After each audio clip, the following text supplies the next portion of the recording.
It's Mr. Kelly with Good to the Hood, talking about anything and everything that impacts the culture. And today we're going to talk about the presidential election.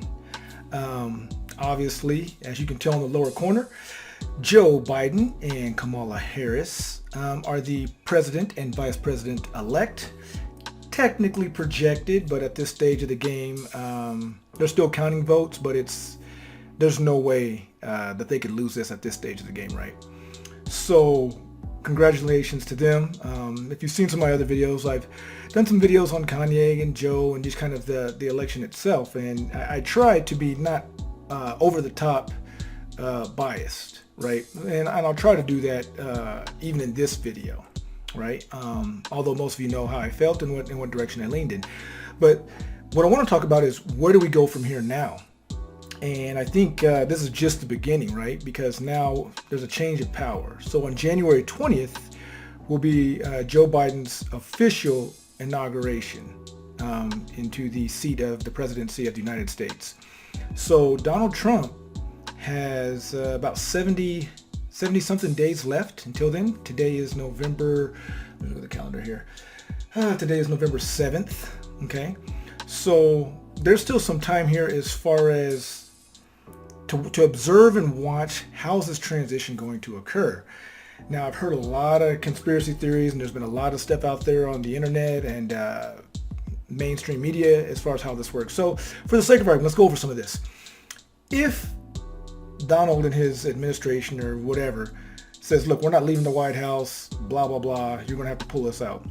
Now, it has been discussed that the military will absolutely go in and forcibly remove him if that's the case. The other piece that I heard is it's not about geography. It's not the location. So the inauguration can take place anywhere. You know, they could do the official inauguration. They could do it anywhere. They could do it in Colorado. They could do it in Dallas. They could do it in Pennsylvania. They could do it wherever they want. So obviously it should be at the White House, but if for some reason it cannot be, it could be anywhere. So there's nothing that he can do to stop that, even if he wants to throw a temper tantrum. And not saying that he necessarily will, but I mean, I think the previous 4 years will dictate kind of the character and the personality of how this current president responds to things that don't go his way. We'll leave it at that. There are going to be a number of lawsuits. A couple of them already been thrown out because there's a lot of allegations of fraud and so on and so forth. But there's no proof, and so that's why some of them have gotten thrown out. So they would have to show proof. And I feel like if they were to start digging, they're potentially going to find something. I mean, look, it's still a political game. Mistakes can be made. I don't know about being as significant enough to where it would alter the course of history as far as that. But, look, due process, we're a nation of laws, and so we'll just see what's what. But thus far, there's been a lot of allegations, but no evidence presented. Okay, that's that. Now, during the 70 days that Don has left, what is he going to do? He could throw a temper tantrum. He could make things difficult. He could just lay back in the cut and do nothing. Or he could try to go out with a bang and really try to forcibly do something that truly does benefit all Americans. Finish on top, as they say. What that would be, I don't know. Maybe really attacking the whole pandemic, sending out a second stimulus check, and that kind of thing. What's interesting is a lot of his followers and I say followers because I personally know several Republicans that are not Trumplicans or Trump followers, right? And I have videos going more into detail on that, so I won't bore you with that. But how's he going to finish? A lot of his people are echoing his sentiments, saying, hey, they stole the election, it's fraud, it's this and that, which is the irony, right? Because of the Russian ordeal before, or that whole deal. It's kind of crazy. There was a guy on Facebook today that said, look, I will never be gracious about the situation and treat Democrats respectfully, even if they won the office, because I was called a racist and this and that and so on and so forth. And you know what? He probably was. But the irony of that, you can't handle being called a racist during this president's term, and yet people of color have been called and are being called far worse than that for far longer than 4 years. My personal testimony on that, You know what I mean? And yet we still have to take the higher road and that kind of thing. So is it about respecting the office or respecting the individual? A lot of people are having to eat crow. Same thing when Barack Obama was in office, right? They hated him, said he was a Muslim, said this, that, and the other, and so on and so forth, and all kinds of stuff. So, which, for the record, he's not Muslim. But if he was, what difference does that make, right? It's not the belief system that I follow, but it is what it is. Look, so inauguration is going to be on January 20th, about 70 some days from now. Kamala Harris is the first, not only is she the first female vice president, she is the first individual to hold that office that is a person of color. And I think this is going to set the standard for how America is going to proceed at that executive level. So for this 4 years, she's going to be the vice president. Now, Joe has already said he's a one-term president. And so he's in it for the 4 years. He wants to be the transitional president, as he said. And then after that point, we're going to see where we're at. Now, it would be my guess that Kamala is going to run for president in 2024. Who knows who her running mate would be?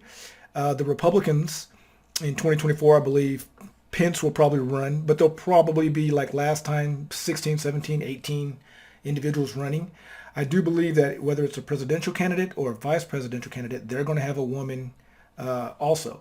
So I think moving forward for America, I think a woman in a position of executive power, be it the VP or the president, I think this is the dawning of a new era, and that's going to be the norm.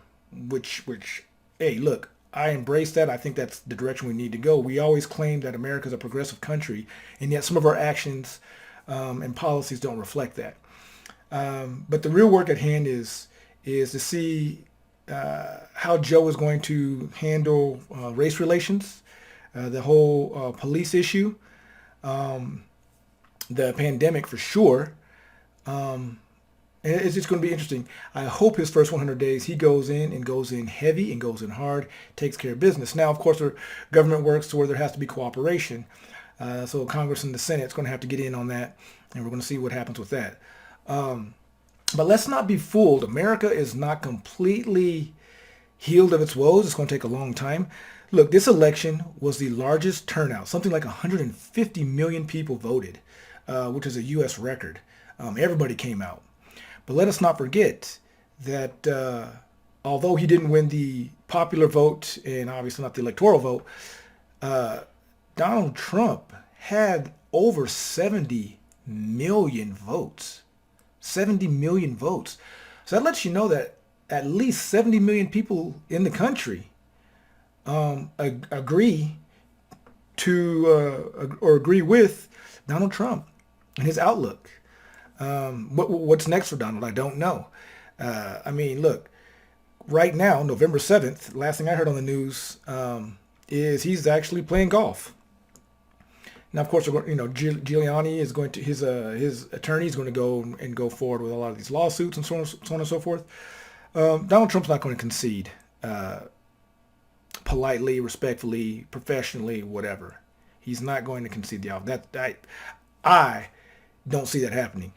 If he does, I will personally come back on here and apologize for that whole ordeal. But I don't see Don being that type of person. Nothing in the previous three and a half, 4 years has indicated that he's a man of that caliber, of that character. So all these individuals that have so much energy and say they respect the office, or say that, hey, this election is God's will, or anything along those lines, we're going to see how you really feel. Because did you only say that because things were going your way, or you thought things would go your way? Or is this equality that you boast about, is that truly for everyone? Is that respect the greatest country in the world, respect the system, is that for everyone? So we're going to see. But I just wanted to say I might come on here a little bit later. As it is, congratulations to Joe Biden, Kamala Harris, President and Vice President-elect. It is November 7th. We'll see how things proceed from here. I hope that everyone will be in good spirits, and I truly do hope, as I would assume that the majority of you, I would hope that everyone, regardless of what side of the aisle you're on, that we can move forward and really make this country all that it can be. And on a side note, I hope Joe Biden, because I did a video on this real quick here before I roll out, I hope Joe Biden actually does have a meeting with Ice Cube, right? Because he said he's going to talk to Cube after the election. So let's hold their feet to the fire, and hopefully we get some progress made here for everyone, right? But until then, it's Mr. Killer, good to the hood. Till next time, peace.